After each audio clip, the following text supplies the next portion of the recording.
आपके यहाँ माइनॉरिटी में ना हो सकता है कि आपके यहाँ युवा में माइनॉरिटी क्या हो गया है दादा? क्या देश के युवा जी की बात होती है? समाज के सब वर्ग नहीं होते हैं क्या? देश की नारी की बात होती है? देश की सभी नारी नहीं होती है? कब तक टुकड़ों में सोचते रहोगे? कब तक समाज को बांटते रहोगे? सब सीमा करो, सीमा करो। बहुत तोड़ा देश को।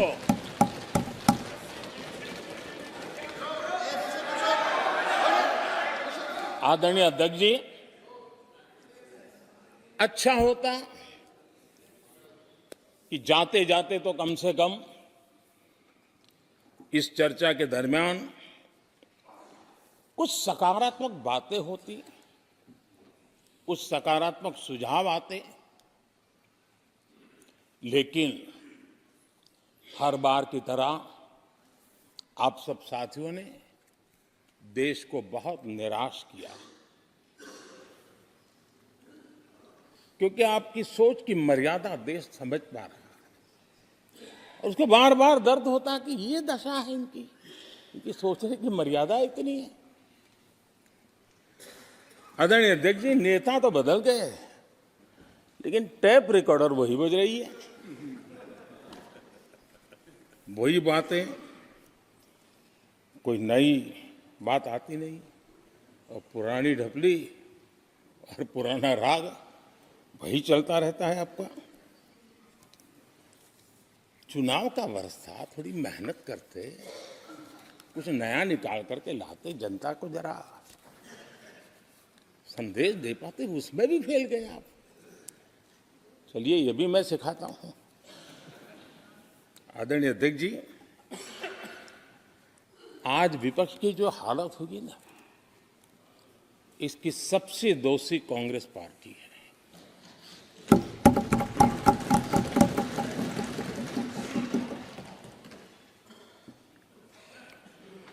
कांग्रेस को एक अच्छा विपक्ष बनने का बहुत बड़ा अवसर मिला, और 10 साल कम नहीं होते, लेकिन 10 साल में उस दायित्व को निभाने में भी वे पूरी तरह विफल गए। और जब खुद विफल हो गए तो विपक्ष में और भी होनहार लोग हैं, उनको भी उभरने नहीं दिया, क्योंकि फिर मामला और गड़बड़ हो जाए। इसलिए हर बार यही करते रहे कि और भी विपक्ष के जो तेजस्वी लोग हैं उनको दबा दिया जाए।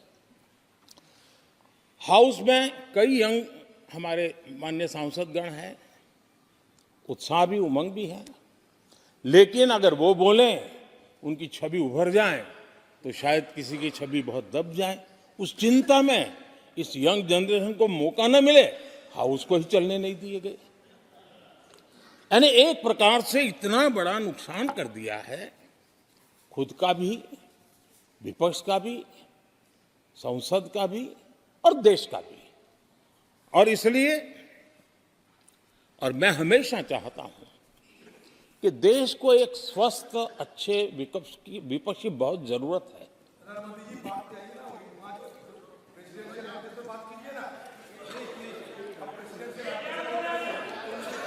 देश ने जितना परिवारवाद का खामियाजा उठाया है, और उसका खामियाजा खुद कांग्रेस ने भी उठाया है। अब अधीर बाबू की हालत हम देख रहे हैं, वरना ये समय था संसद में रहने का, लेकिन परिवारवाद की सेवा तो करनी पड़ती है।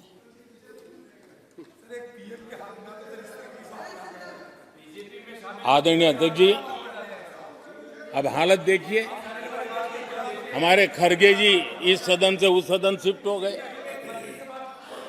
और गुलाम नबी जी तो पार्टी से ही शिफ्ट कर गए। ये सब परिवारवाद के भेंट चढ़ गए। एक ही प्रोडक्ट बार बार लॉन्च करने के चक्कर में कांग्रेस की दुकान ताला लगने की नौबत आ गई है। और ये दुकान हम नहीं कह रहे, आप लोग कह रहे हैं। आप लोग कहते हैं दुकान खोलिए, सब जगह पे बोलते हैं, दुकान को ताला लगने की बात आई।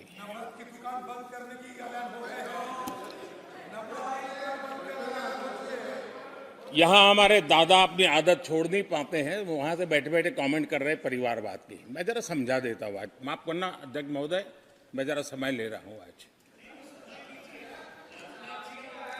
हम किस परिवारवाद की चर्चा करते हैं? अगर किसी परिवार में अपने बलबूते पर जन समर्थन से एक से अधिक अनेक लोग अगर राजनीतिक क्षेत्र में भी प्रगति करते हैं, उसको हमने कभी परिवारवाद नहीं कहा है। हम परिवारवाद की चर्चा वो करते हैं जो पार्टी परिवार चलाता है, जो पार्टी परिवार के लोगों को प्राथमिकता देती है, जो पार्टी के सारे निर्णय परिवार के लोग ही करते हैं, वो परिवारवाद है। न राजनाथ जी की कोई पॉलिटिकल पार्टी है, न अमित शाह की कोई पॉलिटिकल पार्टी है। और इसलिए जहां एक परिवार को पार्टियां लिखी जाती हैं, वो लोकतंत्र में उचित नहीं है। लोकतंत्र में पार्टी अनेक, एक परिवार के 10 लोग राजनीति में आए, कुछ बुरा नहीं है। हम तो चाहते हैं नौजवान लोग आए।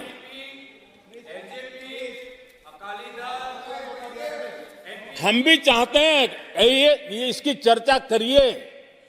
हमारे साथ, आपके साथ मेरा विषय नहीं है। देश के लोकतंत्र के लिए परिवारवादी राजनीति, पारिवारिक पार्टियों की राजनीति, ये हम सबकी चिंता का विषय होना चाहिए। और इसलिए मैं किसी परिवार के 2 लोग अगर प्रगति करते हैं, उसको तो मैं स्वागत करूंगा। 10 लोग प्रगति करें, मैं स्वागत करूंगा। देश में जितनी नई पीढ़ी अच्छे लोग आए, स्वागत योग्य है। सवाल यह है कि परिवार ही पार्टियां चलाती है।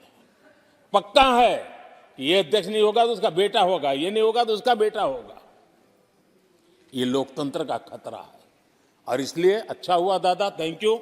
ये विषय कभी बोलता नहीं था, आज बोल दिया मैंने। आदरणीय अध्यक्ष जी, एक ही प्रोडक्ट को बार बार लॉन्च करने का भरपूर प्रयास हो रहा है।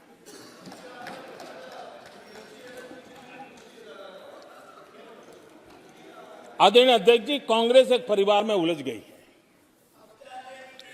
देश के करोड़ों परिवार की आकांक्षाएं और उपलब्धियां वो देख पा ही नहीं रहे, देख सकते नहीं। अपने परिवार के बाहर देखने की तैयारी नहीं है। और कांग्रेस में एक कैंसिल कल्चर डेवलप हुआ है। कुछ भी है कैंसिल, कुछ भी है कैंसिल। ये एक ऐसे कैंसिल कल्चर में कांग्रेस फंस गई है। अगर हम कहते हैं मेक इन इंडिया, तो कांग्रेस कहती है कैंसिल। हम कहते हैं आत्मनिर्भर भारत, कांग्रेस कहती है कैंसिल। हम कहते हैं वोकल